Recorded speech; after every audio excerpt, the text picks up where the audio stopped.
Good day, everyone. Good afternoon, good evening, all that good stuff. Want to welcome everyone here today to our digital event, Enhanced 3D Worlds with Epic Games Tools. Happy to have everybody here. Thank you for taking time out of your day to come and join us. My name is Corey from ArchVision. We'll introduce the team here today. So Kelsey Kolbenschlag is here, Sales Operation Manager. She'll be helping run things in the background. We'll have Q&A running today, no live chat, but you can use the Q&A tool to ask questions, and we'll do our best to answer maybe some things on the fly and give Sam some questions along the way. But definitely we'll answer things at the end of the session. And I'm especially proud and just really happy to introduce Sam Anderson. Sam and I have been working together for a few years off and on. Sam is the founder of Studio Ladder. When she started up and I noticed what she was up to and the services that she was planning to offer, I immediately jumped on this opportunity to have her get involved with the next evolution of ArchVision and what we're trying to achieve here at the company. Sam comes with a background working at shop architects, for example, and she's got years of experience with working in practice. And then she's worked at Epic Games, heading up a few efforts over there for quite some time. And she's got a massive amount of experience, super set of skills, and I'm happy to introduce her today. So Sam, I'm happy to have you here today, and I'm going to give you the floor. Awesome. Thank you, Corey, for that very kind introduction. So as Corey mentioned, I'm Sam Anderson, founder of Studio Ladder. So I do help companies with 3D marketing content, whether that's more technical marketing stuff, actually producing renderings, or training content. So I am an authorized Unreal instructor as well. So that's kind of a part of the package. Is I truly love teaching people how to use these tools, how to help creators improve their workflows. And so I'm honored to work with ArchVision. I think ArchVision is very genuinely interested in all of these elements as well. So I think it's such a great pairing, and I'm so happy that we have this platform today to share some of this energy with some of the users of ArchVision and new people in the industry. Any way that you're coming to this, we are truly want to help you improve your workflow. So as Corey mentioned, I do have years of experience in architecture. So have an architecture background, learned how to do all the different drawings and all the different phases, but ultimately was really interested in the visual communication of this. So how do you take these designs and bring them to life? So I've fallen in love with the visualization side of things, and now I want to help other creators be able to do the same thing. So today we're going to be talking a little bit about this. So I'll give an introduction. I'll dive into the products within Epic Games, so Twinmotion, Unreal, RealityCapture. And then I'll talk about some of the use cases. So I'm going to actually open up a project. We'll look at those different use cases and each of the different tools. And then I'll talk about some of the ArchVision integration techniques. So if you are using ArchVision products and tools, I'll talk a little bit about that, of how you can actually integrate those into the Epic ecosystem. If we have some time, I'll cover some tips at the end, and then we'll have Q&A at the end as well. So if you are not familiar with the Zoom user interface, there is a Q&A there, should be there one for you to ask questions. And then there may also be some polls that pop it up during the presentation, and that's just to help ArchVision understand where you're coming from and help us tailor the content for you in the future. So let's go ahead and get started. I wanted to take a moment to say why ArchVision, why Epic Games. So if you are coming from more of the Epic Games side and new to ArchVision, I've mentioned already about how genuinely inspired the team is and how they really do want to help creators. They've been in the business for 20 years producing tools, but they are also resellers for many products. So many times if you are, whether you're architecture or a different industry, you might be using different parts of programs for different parts of the pipeline. And those tools may be necessary, and it can be a lot to keep track of. Whereas if you go through one solution, such as ArchVision, you have access to many different platforms, such as Chaos, V-Ray, you have access to Epic Games as well. So it can be a great way for consolidating those elements. Now, if you're coming from the ArchVision side and like, why Epic Games? Great question. You may know Epic Games more from the video games side. And the cool thing about Epic Games is the technology that they've developed to create those video games are now being used for a wide range of industries. You have them being used in architecture, automotive, fashion, media, and entertainment. So the improved technology that allows creators or video game players to move throughout environments very quickly and have beautiful visuals, those sets of skills, that technology is extremely helpful for many different industries. So in architecture, for instance, you're getting that pixel quality, that high pixel quality earlier on, so you can have more discussions with your clients, with your teams, you can collaborate a little bit better to make decisions sooner and hopefully save money in the process. Another part of this is that as your design continues, you're able to use this technology in many different ways, opening up the ways that you can communicate and visualize things, but also without losing the work that you've already done. So I'll cover a little bit more about that as we go, but I first wanted to talk about the products that we're going to be covering today. So within the Unreal subscription seat, you have access to Twinmotion, Unreal Engine, and RealityCapture. These are parts of the bigger ecosystem of Epic Games. So Epic Games is almost like an umbrella that covers many of these tools. So I'm going to be referring to a lot of these tools throughout the talk today. It hopefully doesn't get too confusing. Feel free to ask questions as we go. But I did want to preface that there are many different tools within Epic that connect. And the important thing there is to kind of learn about the interoperability of them as well, to make sure that you're using them to the best degree. So first, we'll start with Twinmotion. So Twinmotion was developed by architects for architects as a way of visualizing your designs quicker. It's now evolved to become the easy user interface tool for creators of all kinds. So this is actually built using Unreal Engine. And what it does is it takes the premier features of Unreal Engine, such as lighting and rendering, and makes them easy for users who may have never opened up 3D programs. So if you are a designer new to 3D, this is something that might be a great place for you to start. I would argue that if you already have 3D experience, you could learn this in an afternoon. It's fun, it's easy, it's a very wonderful storytelling tool. And the cool thing about this is as you build out your project, you can then take that into Unreal Engine. So it's not like the work that you develop here ends here. You make images, videos, and then have to kind of go back to a different program. You're able to pass this along to an Unreal Engine user who can then visualize it for the more customized needs. This can be very helpful if you work in an architecture company where you have designers who need to visualize Revit projects and then maybe give it to a visualization team to kind of take it to the next level. So once you go into the next level, you're going to be going into Unreal Engine. So Unreal Engine is a more robust engine, I would argue. Anything that you want to do, you could probably do in Unreal Engine. That means there is a larger learning curve and there's a lot of settings, a lot of different elements that you can adjust, but it means that you can really be creative with your final deliverable of what you want to produce. So here we're taking a look at some of those features. So if you wanted to, you could make it an animated game. You could have it first person come in, have someone walk throughout the space.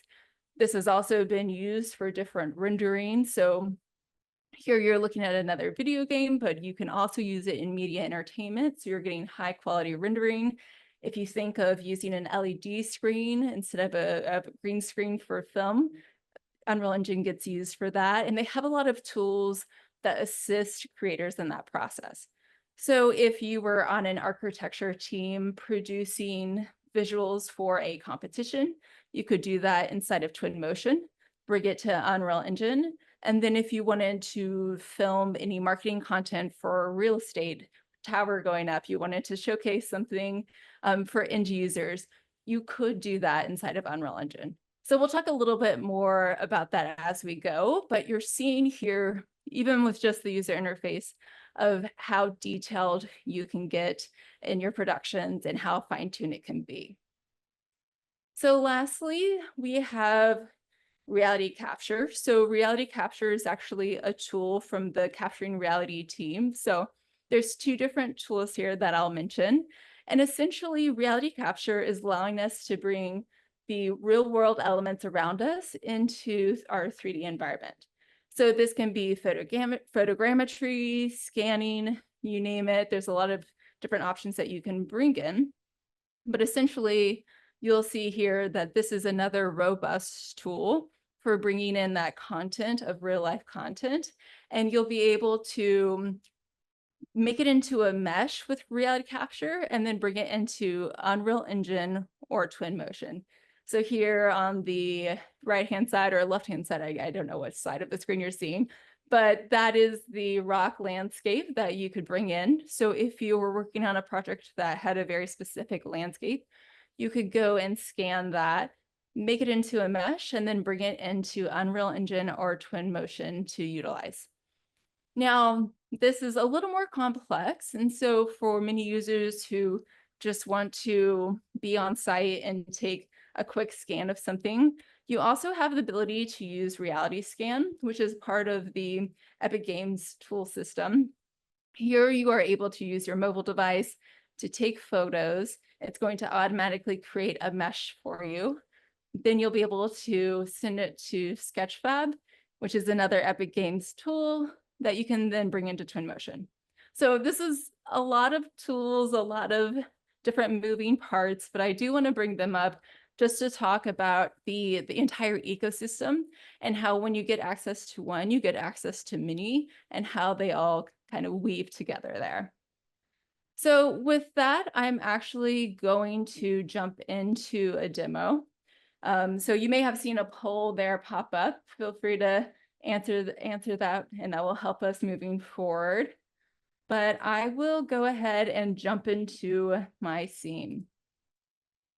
So you are seeing Twinmotion here. So what I'm going to do is I'm going to just quickly walk through the programs themselves. And then I'm going to dive in deeper into some of the logistics, a little more of the technical stuff. And then at the end, I'll talk about some of the tips of building out those 3D worlds. So right now we're looking at a project. This is a project from an ArchVision customer. So this is something that one would actually produce and have the amount of detail that one would want to showcase. I dropped it into the Iceland template that comes with Twinmotion. So many of the templates that are there whenever you open up Twinmotion for the first time are there for you to learn from, to get started with. It makes things just a little bit easier whenever you're diving in. So here on my screen, I'm gonna just kind of zoom around so you can see we've got some trees. I've got a lot of things open, so it's maybe a little laggy here, but you're seeing Iceland here. So maybe this is a hotel or apartment along the ring road. We've got this project inside of Twinmotion. Now this is the viewport and this is real-time rendering. So what you see on the screen is what you get for some of the rendering techniques. Down at the bottom of the screen is going to be our process. It's like our content browser, I'd call it. And you're going to move through a project by importing something, applying materials, populating the scene, creating media, and then exporting. So Twinmotion has this down at the bottom. This is where you'll be able to kind of move throughout your project. On the right-hand side, we have our scene graph, which is where everything in the project lives. We also have some options for fine-tuning, control, and controlling. So we have the XYZ coordinates that you can change, as well as view sets, which is similar to design options. On the left-hand side is the library. So this is the native Twinmotion library that they offer, meaning that there are hundreds of assets, whether it's materials, objects, access to other Epic tools such as Sketchfab, and you can always drag and drop this stuff in. Later on in the presentation, I'll talk a little bit about how you can utilize some of the assets that you're using in other programs and how you can substitute those and bring those in as well. So for now, I just wanted to do a quick kind of user interface of what Twinmotion is, what Twinmotion looks like. One thing that I wanted to showcase as well is the rendering technique. So as I mentioned, this is real-time rendering. It's using something called Lumen for the lighting and global illumination. This is an advanced technology that comes with Unreal Engine. So it's great that Twinmotion users have the ability to utilize that technology. And that's available to people who have DirectX 12 graphics card. So with that ray tracing technology that comes with the DirectX 12 graphics card, you get the access to Lumen as well as path tracing. So this button up here at the top of the screen is going to be the toggle for that. So you'll see that it starts to progressively render this image. I have this set to low, but you can always increase the sample size by hitting the drop-down button here. And essentially, this allows creators to pick the level of fidelity that they want. So if they're doing quick walkthroughs, animations, they can choose that Lumen rendering, or if they want to do a high resolution render, they can use path tracing. Now, this is getting used a lot for product visualization and fashion. So there's many times where you just want that high resolution image and you can use path tracing for that. So as I mentioned earlier, any of the work that you do inside of Twinmotion can then be imported into Unreal Engine. So I'll just showcase the workflow for that real quick. So I have my project in here. I have my cameras set up. If you go over to File on the top left-hand side, go down to Export to Datasmith file, you'll see you have two options here. Now, if you've used Twinmotion in the past and done a Twinmotion to Unreal Engine transfer or transition, you may have known that you had to download additional plugins. So with the latest technology, you do not have to download additional plugins. You're able to export this to an Unreal Engine content project, and then you'll be able to import it easily with no additional plugins. So you'll see that there are two different types here. We have standard and optimized. So standard is going to be the quicker export option. It's going to take everything that you have as is and bring it into Unreal Engine. Now, as you are building out projects inside of Twinmotion, you might be copying and pasting, creating instances, and sometimes that can add to be a lot of different objects inside of your Twinmotion project. What the optimized will do is it will recognize whenever you have those duplicate assets and materials, and it will bring it into one static mesh and one material to bring into Unreal Engine. Now, this can be very helpful for keeping the footprint of your project very lightweight inside of Unreal Engine, but it also means that if you're making changes to your static mesh in Unreal Engine, it may change all of them. So just something to keep in mind. If you want to get the specific details of that, I encourage you to check out the Twinmotion to Unreal Engine documentation. Now, I've already performed this, and so whenever you export it, you export it into your Unreal Engine project folder. So I'll go ahead and pull up Unreal Engine here. And if you are new to Unreal Engine, we'll take a look at this as well, just to kind of get you familiar with the user interface. So down at the bottom, we have our content browser, which is similar to that bottom drawer that we had in Twinmotion. This is going to be where all the elements that create the engine exist. So all of your plugins, the backend data, That's all going to be here.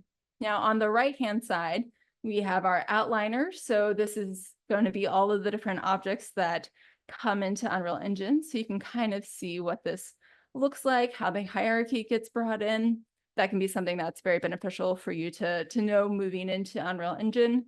And then we have the details down at the bottom where you're able to make changes and add different elements. Now, automatically, you may already see there's a lot more options here, so you have a lot more control.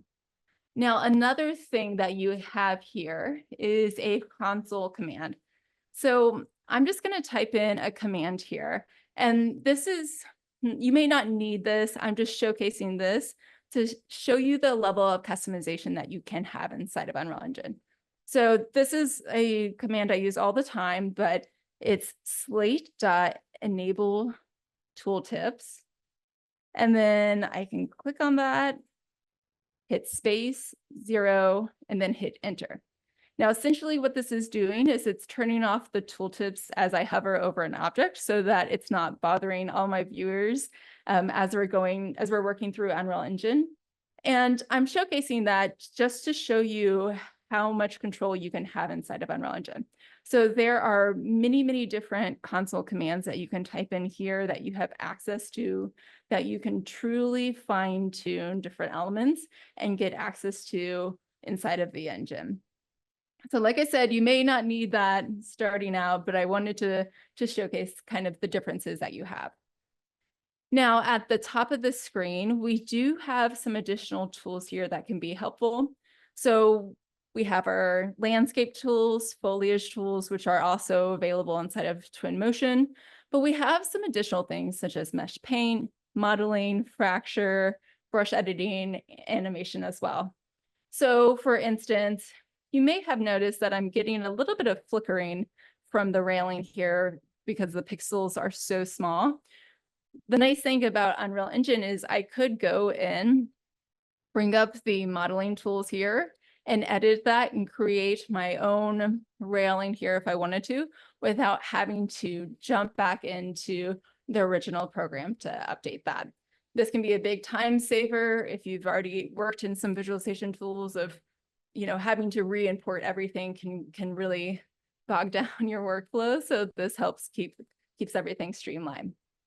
So this tool, there are a lot of different options. I've talked a little bit about how you could use this as an LED screen for marking purposes. You also have the ability to use this for augmented spaces. If you wanted to create if this was a real estate project and you wanted to showcase what it would be like to be in this space, you could have this be a virtual camera where someone could come in and be able to move around the space themselves, change the settings of the lighting, and a lot of different options there.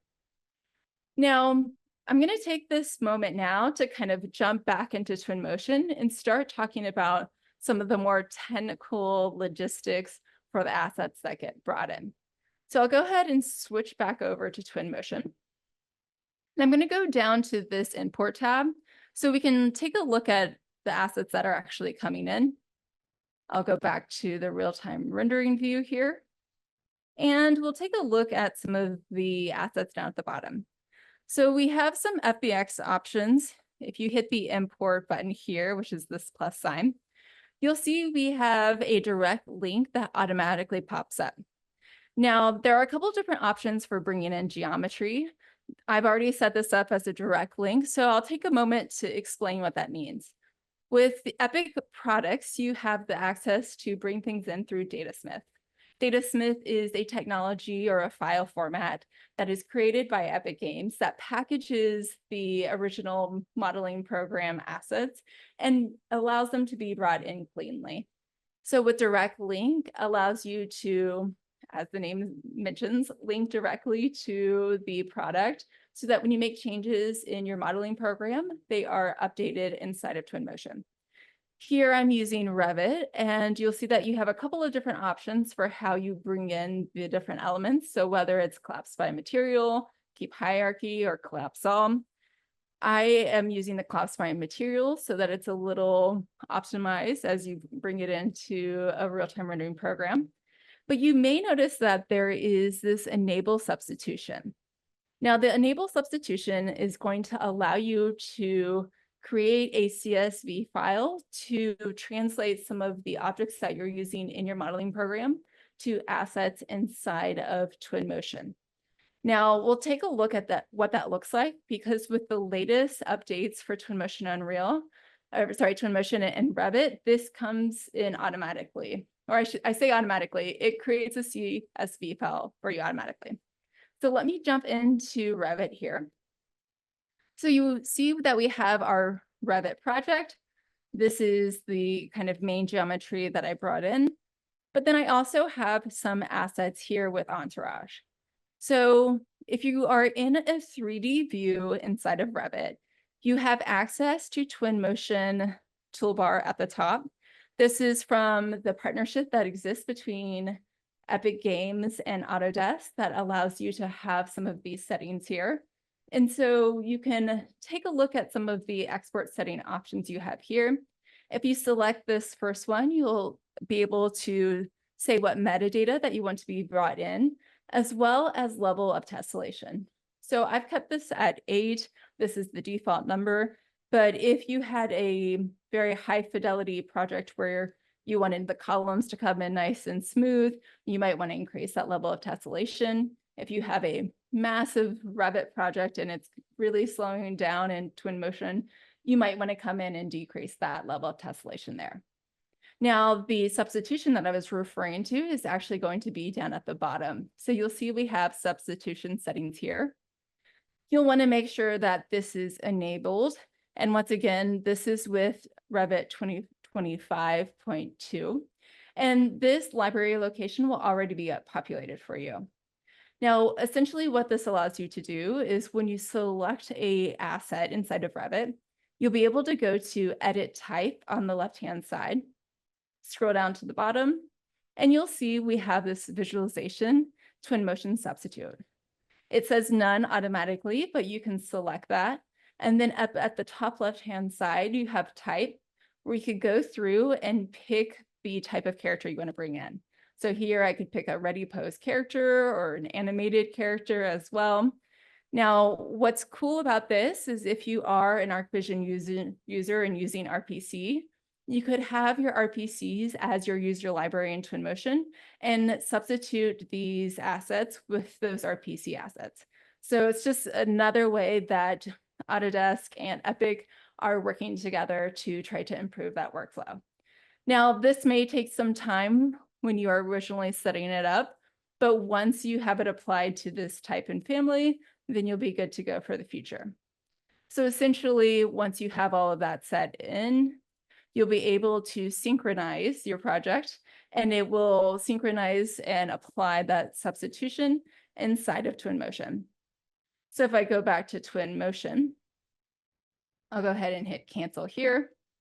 You'll see that we have some of the cars here that are RPC assets that were automatically brought in from Revit. So this can be a big time saver, especially for teams who are kind of constantly updating and they want to make sure that those assets and those substitutions are correct. This should help that workflow. Now, for anyone wanting to use this in Unreal Engine, you will see that that RPC also came in here. So we have our RPC vehicles in the scene as well. Now, for anyone who is using Unreal Engine and wants to use RPC assets, so the RPC assets are part of that ArchVision technology that I was referring to earlier. So once again, if you're brand new to ArchVision, I mentioned a little bit about how they are very interested in kind of agnostic platforms and how can we help creators who are using all of these different tools. So with RPCs, it's going to allow you to bring in these assets, these beautiful assets, in a wide range of programs. So with Unreal Engine, there is a plugin for RPC as well. So if you go up to Edit, Plugins, I'm going to type in ArchVision. And this is something that I have downloaded from the ArchVision website. If you're interested in this, please reach out to us and we will get you connected with this or provide some more information for it. But essentially, this is going to allow me to bring in these RPCs into Unreal Engine. So there are some assets that come with Unreal Engine and Twinmotion, but sometimes I want to have very specific assets, and the ArchVision tools allow me to do that. So I will showcase next how to bring in some of those more fine-tuned assets for architecture, and that is using something called AVAIL. So AVAIL is a sister company of ArchVision. It's such a wonderful way of organizing your assets. You'll see an example here. I have a channel that is open up with some of the assets I want to bring in, but we have a ton of different assets here that I'm going to bring in. And what I'll do is this is going to be a drag and drop relationship, which you'll be able to do with that ArchVision plugin. So you'll see here that I have some nice different assets here. And as someone who loves architecture and design, say I really want this Eames chair in let's add it to one of the balconies here. So I'll navigate to a balcony here. I'll bring up that AVAIL, and I'm going to drag and drop it into the content folder down at the bottom. You'll see that it comes in quite nicely, and then I can drag and drop it into the scene. Now, if you've used Unreal Engine, you may know that there are assets that are available through Quixel or Twinmotion, but I really love using some of the ArchVision assets for getting the style and look and feel that I'm looking for. So now that I have that in, you could drag and drop other elements and have them inside of Unreal Engine. All this means is that you don't have to make some of those decisions inside of Revit. When you're using Revit, you can do it in Unreal Engine if you're working in Unreal Engine as your final deliverable as well. So with that kind of covers some of the more logistics, technical stuff that we have inside of Twinmotion and Unreal Engine. One thing I do want to note that's another technology within ArchVision is something called Phobia. So with Phobia, it is a browser-based program that allows you to convert some of these objects for other platforms. So there's a lot of different things that Phobia does. If you're interested, I'd encourage you to check out the ArchVision YouTube page, where we have a digital event that covers Phobia, and you can take a look at it to get all the information.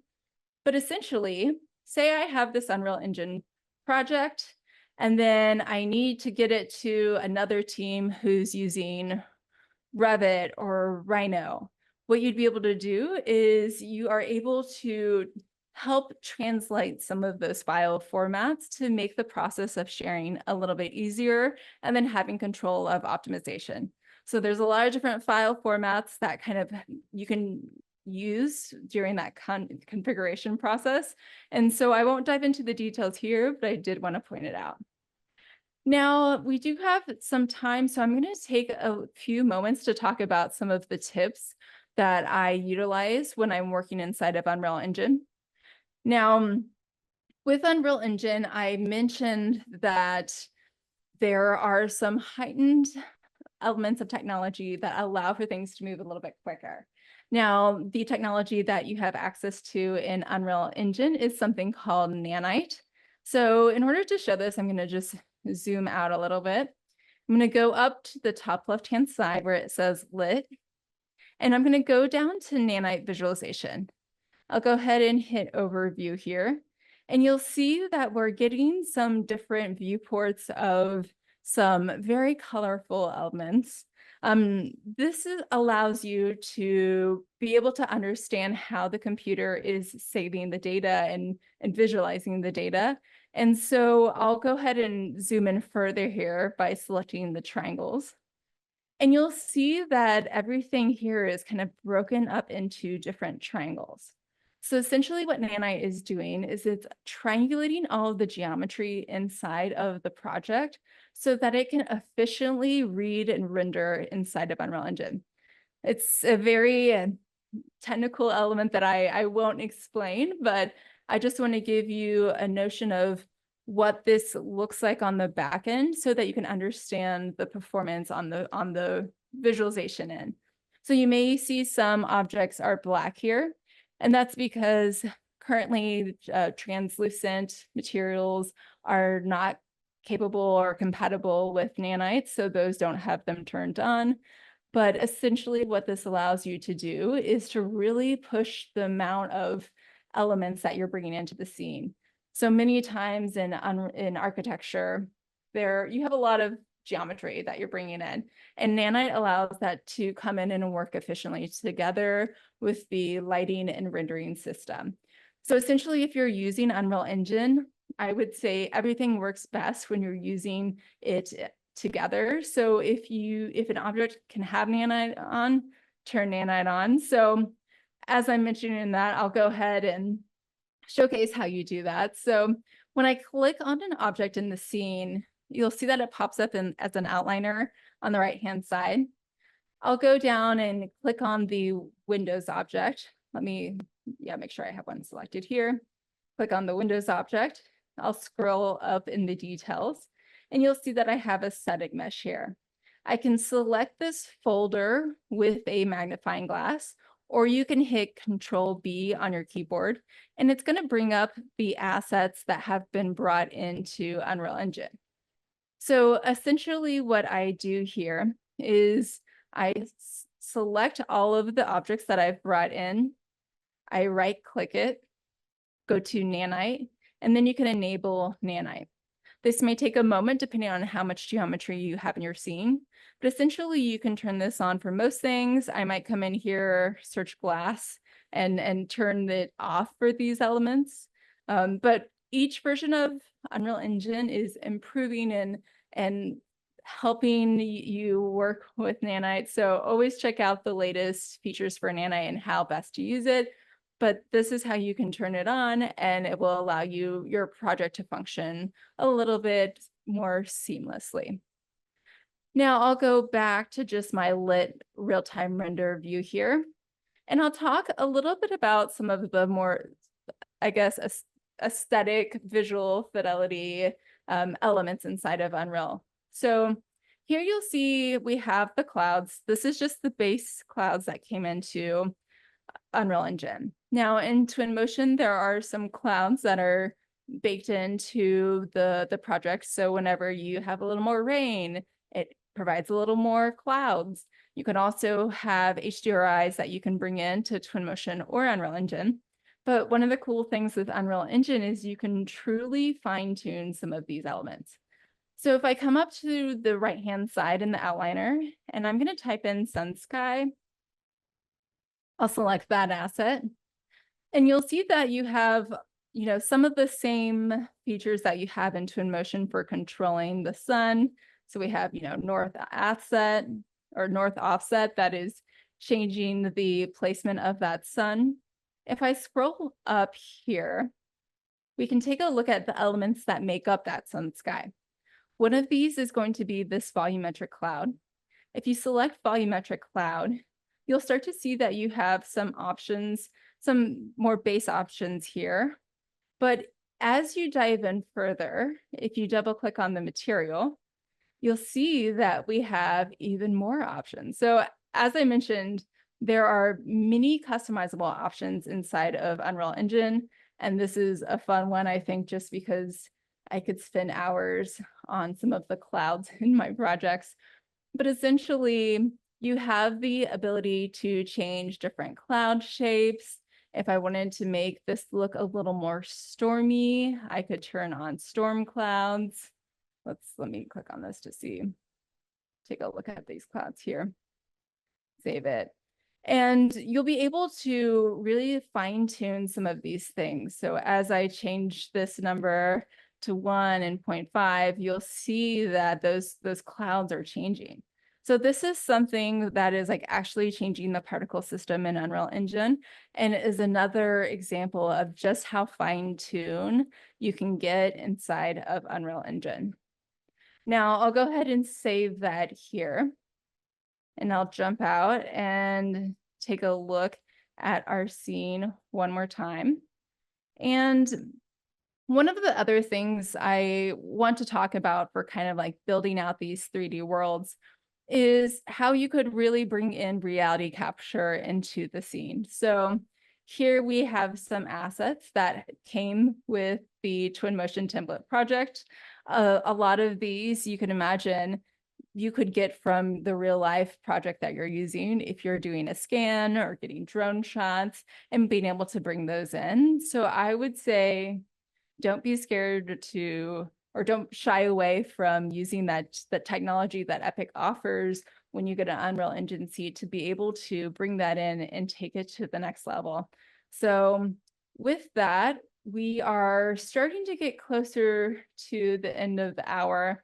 I'm going to have all of this stuff pulled up. So if any questions come to this, I can pull it up and demo anything. But with this, I will go back to the slide and see if there's any questions that have popped up. Thanks, Sam. We do have one question already. I can read it for you. Brendan asked, for interiors using Lumen, GI, and reflections, team seems to be constantly run into issues regarding lighting complexity when placing lights based on an electrical plan. Do you have tips for keeping interiors realistic while also keeping lighting complexity on the lower side?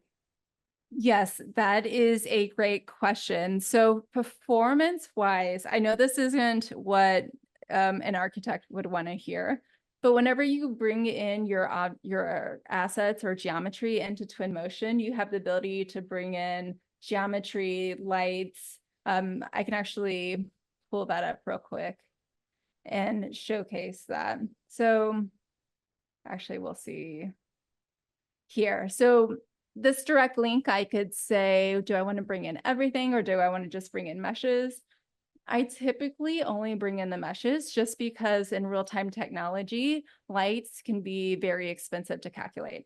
So if you have all your family lights inside of Revit and you're bringing all of them in, I can guarantee you, you might have a headache trying to get the performance of your project up. So essentially, I don't bring the lights in and I'll do some of the lights custom inside of Twinmotion. I understand that this is a more time-consuming thing, but one thing you could do with a substitution table is you could substitute some of those elements for either decals that have the IES profile.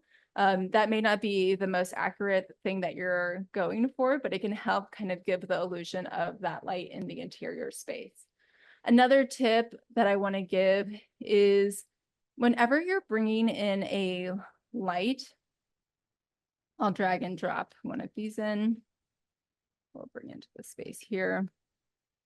Actually, I haven't built out the interior of this space, so I don't know what it looks like, but here we got that little IES profile back in the back. So when you go over to the parameter settings on the right-hand side, under miscellaneous, you do have your IES that you could customize here. One thing that I see users get, I guess, kind of bogged down on is the shadows. Shadows can be very helpful to have them on for more realistic lighting. So if you're going to be inside of the space, and it's really important to have that correct ambient occlusion of where the chair hits the floor, you'll want to turn on this shadows. But this is a very expensive lighting parameter. So you'll see that there's an S on the light here. It's very small, but you can kind of, let me toggle this off so you can see it. So this allows you to do a quick visualization to see if that shadow is on and off. I would say traditionally keep all shadows off and then only turn them on whenever you are in a close interior scene. So that being said, I traditionally would turn the lights off. I would bring in a area light to start for kind of that general lighting and allow for Lumen to have some of that bounce from the exterior light without having to calculate every single light in the interior. So if it's very important for you to have all of those lights, I think you'll have to just think about how you're strategically using them and the spaces that you'll be occupying in the scene. So if you're in one room or you only are rendering one room, but you have 5 rooms in the building, don't bring the lights in for the other one. So I know that may not be an ideal answer, but hopefully it's helpful. Thanks, Sam. Just a reminder, everybody, please, any other questions that pop up, drop them in the Q&A.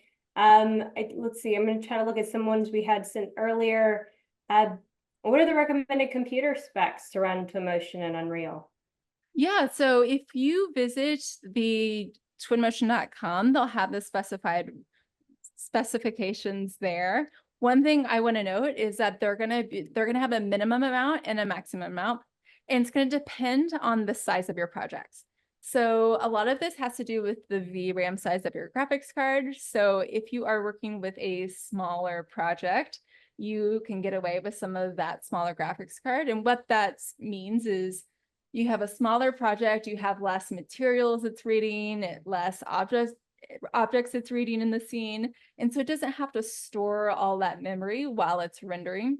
The larger projects you have, if you're working on large master plans, you're going to want that higher memory or VRAM so that it can render and handle and solve all of those rendering calculations for you in real time. So that's something that you'll want to pay attention to when you're looking at the minimum and maximum requirements. For instance, I'm actually running on a laptop right now. It's a 40 series graphics card. But as you see, I had Twinmotion, Revit, AVAIL, other things open, Zoom, and I'm still able to render. You may have noticed I kind of got the video memory card is maxing out in Unreal here.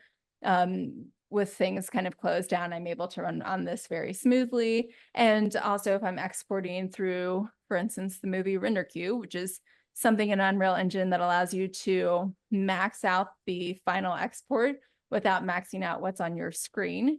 And so there's some tips there as well. That means that you can have a older version graphics card that you are able to kind of push to its fullest when it comes to export. Now, I also mentioned path tracer in Twinmotion. Unreal Engine also has path tracing. This is similar to offline renders. And with this, you do need a DirectX 12 graphics card. And that's essentially a graphics card that has the ray tracing technology enabled. So that's typically from the 20 series on. Don't quote me on that. There's a lot of different types of graphics cards, but that's kind of when a lot of this stuff started getting introduced. So yeah, hopefully that's helpful. Thanks, Sam. Let's see, another one. So what kind of makes Twinmotion stand out amongst other programs in the industry? Yeah, that's a great question. And I truly believe that designers and creators are going to use the program that best fits for their workflows. And so if you are an Inkscape user or a Lumion user, those tools have wonderful features that are great for developing landscape projects and just like, whatever your process is, it's obviously filling a need. One thing that I think is really beneficial with Twinmotion is that the scene you're developing in Twinmotion can be used in Unreal Engine. So that way it is not a dead end. You're able to push it easily into a higher fidelity, or honestly, Twinmotion has great fidelity, but it allows you to have more bespoke deliverables at the end. And so that's something that I think is extremely helpful, to be able to have that kind of smooth transition of your design, so that the person who is developing that Twinmotion project, if it's the designer, then their authorship of their design gets to be carried along into Unreal Engine. many times I see things have to be rebuilt in a different program and have to kind of start over.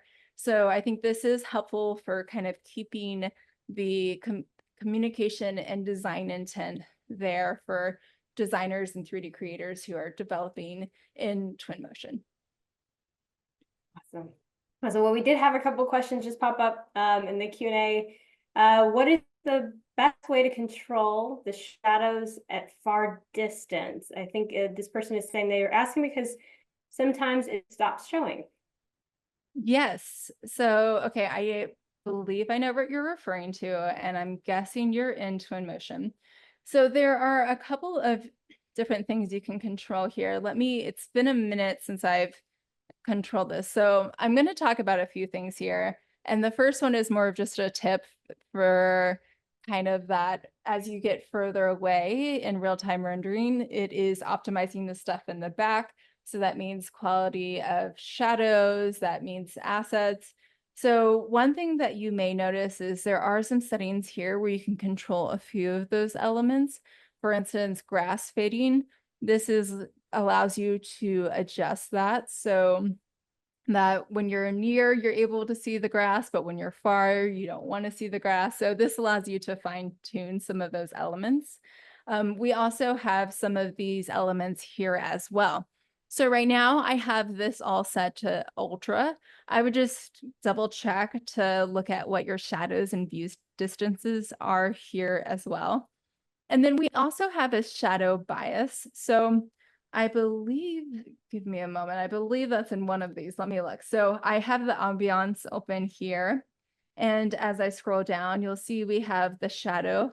This is essentially telling you how far that shadow goes. So the further that you bump it out, the further you will be able to read it. Once again, this is something you'll want to keep an eye on.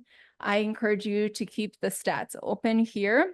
And so this will allow you to see how that's affecting your scene. So if you have a really big scene, this could really affect it. Essentially, this bias gives you some additional control there. To be honest, I'm not exactly sure the technical back end of how this works, but it's something that you could play around with. All right, awesome. Okay, last question I've got right now. Is there a difference in the efficiency of using the new area placement tools in 2024.1 for forests versus painting the vegetation? Yeah, so performance-wise, I am not sure, but as far as control goes, that's where the difference mainly occurs. So I'm going to jump out and just show this to anyone. Let me close this library and stats and get a bigger screen here. And I will showcase what this looks like. So here we've got a road and the ground asset here. When you go over to populate at the bottom on the right-hand side, you have place, which comes with painting, scattering, spacing, and area. Essentially, these two were introduced as spacing is similar to an array. So you can array objects along a spline. This can be very helpful if you are putting sidewalks down or trash cans or railing. This is going to be extremely helpful. The area tool is going to allow you to draw a spline. So I'm just using my mouse here. I'll double click or hit the last spline button here. And it's going to allow you to drag and drop elements into, oh, not that. Let's bring up the library. Drag and drop elements into this area tool here. And this is utilizing the kind of idea of procedurally generated content.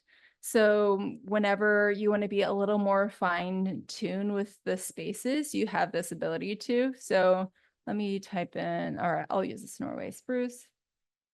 This might be this is a really small space, so probably only one can get in here, but you have the ability to, control some of the settings and spacing here. So essentially, this is just giving more authorship tools to creators so that they can be a little more fine-tuned with how they're developing the landscapes inside of Twinmotion. All right, well, looks like we have time for one more, and one just popped in. I'll send it your way, Sam. Brendan again asks, Is it possible to use the Twinmotion scatter tools once you move a project to Unreal Engine, or do you have to build your own using PCGs? Yes, that's a good question. So right now there are some limitations for Twinmotion to Unreal Engine. I have not tested that personally, so I'm not sure. But in the Twinmotion release notes, so each time there's an update, they are updating the Twinmotion to Unreal Engine elements there, and you'll be able to check out the limitations there. So to provide some information to everyone on the call, if you have some particle elements such as rain, some of that stuff is not yet available inside of Unreal Engine, or I should say it doesn't translate into Unreal Engine. You can create your own in Unreal Engine. So that procedurally generated content, it may come in as static meshes. I doubt it comes in as a dynamic spline that you can change.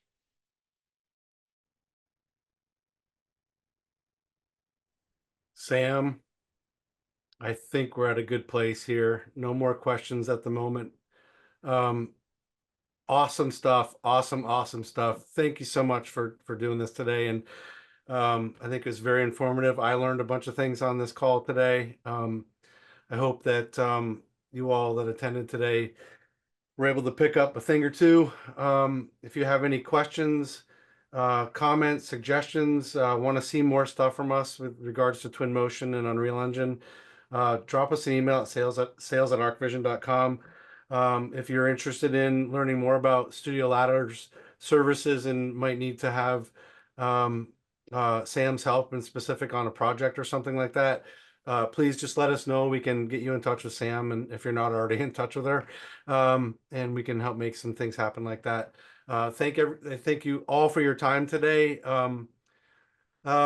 We have one more question if we can squeeze it in. Let's just see. Let's get it. Why not?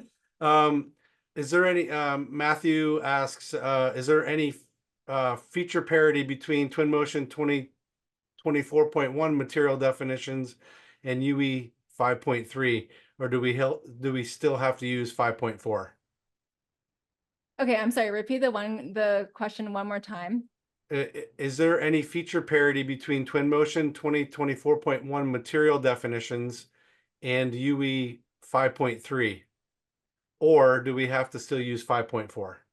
So yeah, that I'm actually not sure of. I don't think there is, but I am so sorry. That's another thing where I would send you to the release notes on some of those fine tuning of like materials and different details for those assets. So I'm sorry, Matthew, I couldn't help you out, but I'll refer you to the release notes for that. Cool. I think that's it. If anyone has any questions, we do support all the Epic suite, the Epic subscription platform. We've got great relations and with Sam, and she's working with us on our team. We can support you all in any way possible, probably. And if we don't know the answers, we know who to go talk to for sure on the Epic side. Absolutely. So thank you all for coming today. Really appreciate it.